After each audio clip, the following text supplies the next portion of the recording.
Welcome to the Anomalous Fascination podcast. Anomalous, defined as deviating from what is standard, normal, or expected. Fascination, defined as the state of having one's attention and interest drawn irresistibly to something. So I guess one could say when the mysteries of the universe show up in day-to-day life, they have my complete and undivided attention. The unknown has always fascinated me, that feeling of mystery and excitement at the thought of something being so mysterious that even the greatest minds of the world cannot answer it with any certainty. To me, it's like the moment when a child sees something awe-inspiring for the first time in their lives, as they stand there mouth agape and say, "Whoa." So come along with me to explore the unknown, the mysteries of space, the paranormal, alternative medicines, historical events, natural landmarks, and really anything that leaves our brains begging for more.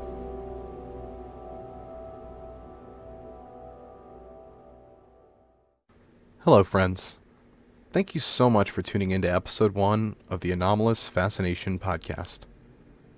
The show truly is a labor of love for me, to the point where I was sitting here with the information I had and so desperately needed to share it with someone that I had to tell my parents about it. Now, finally, I get to share it with you. Have you ever been asked to watch or guard something for an extended period of time?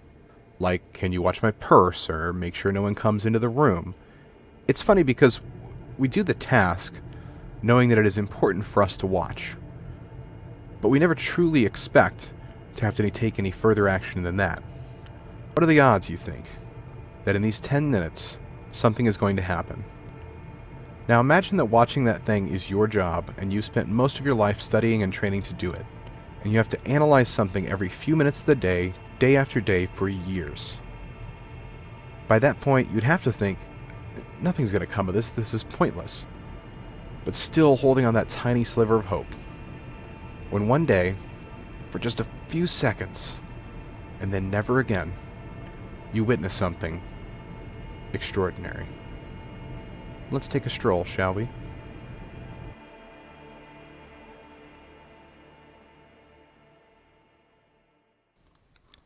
On August 15th, 1977, astronomer Jerry Amon was reviewing data recorded by Ohio State University's Big Ear Radio Telescope when he saw something peculiar. So shocking, in fact, that he wrote down the word "wow!" on the data records. Now, before we get into that, I think it's important to get a little bit of backstory. The device that Amon was using was called a radio telescope. Now, this particular radio telescope was specifically designated in 1973 to the sole purpose of attempting to find extraterrestrial intelligence through radio frequencies. It was and still is the longest-running program of its kind in history. The device itself was very much based on findings in a 1959 paper, where it was speculated that any extraterrestrial civilization attempting to communicate via radio signals would most likely do so at a frequency of 1420 megahertz. The reason for that is 1420 megahertz is the frequency naturally emitted by hydrogen. Megahertz, radio frequencies, I get it, it's all a bit confusing, but stay with me. The reason for choosing this frequency was that hydrogen is the most common element in the universe, and thus very likely to be known by a potential advanced civilization. Not only that, but the signal of 1420 megahertz has since been banned for quite some time on Earth, as it is reserved specifically for non-terrestrial detection and research. Is that not crazy? Everyone on Earth came together and said, you can't broadcast anything at this frequency because science, not just science, but science very adjacent to potential alien life. I love that. So, what was it on August 15th, 1977 that made Jerry Amon physically write the word "wow" to fully illustrate his astonishment? Well, first, let's be clear on what this device is detecting. Every 10 seconds, the radio telescope reports back numbers that represent the signal-to-noise ratio Signal-to-noise ratio means how strong is the signal they're receiving compared to how much background noise is being received. The noise ratio is adjusted every few minutes to set an average noise level. So every few minutes, it will take the average of the sound that they've been getting for background noise, and then they'll just set that as the 0 bar at the bottom. So they're constantly keeping it up to date. So what happened on August 15th, 1977? Eamon was reviewing the computer's most recent findings from a particular location aimed near Sagittarius. He found something unusual, and for him, thrilling. Amongst the usual 1s, 0s, and 3s, which are the most common numbers he would get back, with the occasional 6 or 7 that might pop up, there was suddenly a massive spike, the likes of which he had never seen. The results came back as 6EQUJ5 over a 72-second sequence. Now, to be clear, these do not represent some sort of secret code or any sort of message received by anyone else. It's more easy to explain like this. The intensity is graded by a number, 1 through 9. Then if it's higher than those numbers, they use the alphabet, so A through Z, Z being the absolute highest. This frequency received reached the letter U, which, if you're keeping score at home, is the highest result one could receive besides V, W, X, Y, and Z, or Z for you other folks. The letter U is 30 standard deviations above background noise, which is the baseline. So, for approximately 37 seconds, an extremely intense and strong signal made its way to Earth through this radio telescope that was absolutely unexplainable. Now, why is it so unexplainable? Because the nearest star in the direction the telescope was facing was 220 light years away. Now, I don't know about you, but I don't think Glorp's podcast on planet Aeon is going to reach that far. Definitely not with that much intensity. So what exactly was it? The department and many other departments tried to recapture this anomaly again, but it was impossible, even with the exact same coordinates to aim the telescope. The cosmos is so vast, finding the exact location at the exact moment would be about as close to impossible as you can get. Numerous hypotheses have been proposed, but the best they can come up with is maybe an immense astronomical event. Only thing that could broadcast significant sound at that distance, but even that would be more intensity than anything they've ever known.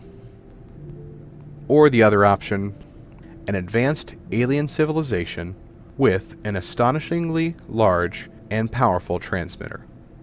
Other thoughts have been proposed, but disregarded quickly due to science not supporting them, and sorry folks, I could read some of these hypotheses 47 times and still not come close to giving you all a satisfactory explanation of what it is they're actually suggesting happened. It's been 43 years, and we still have no idea what happened on August 15th, 1977. Seriously, the greatest minds on Earth just had to throw up their hands and say, I don't know. How wild is that? To think that there are still secrets out there that no one understands. Things waiting to be discovered, things that can explain these unsolvable phenomena. Realizations that could change everything.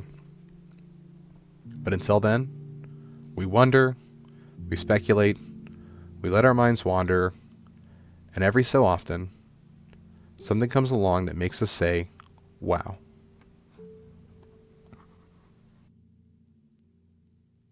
Hey, you're still here. I just wanted to say thanks again for tuning into episode 1 of the show. It really means a lot, and I love all of your support. Check me out on Twitter at AnomalyPod. You can email me at anomalousfascination@gmail.com. And truly, I do always love input, thoughts, theories, or even topics that you would love to hear me cover. And one last thing about this case we've been discussing. In 2017, 40 years after the discovery of this sound, Antonio Paris, an adjunct professor of astronomy at St. Petersburg College, came up with a theory with his team on where he believes this sound came from.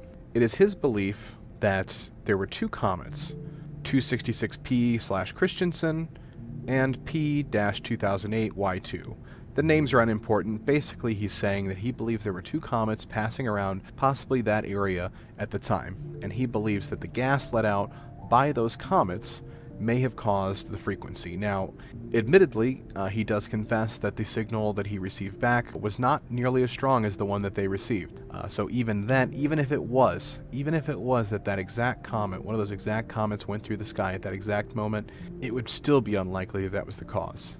And honestly, Paris himself even says he doesn't know for sure, and that's good. I'm glad he admits that.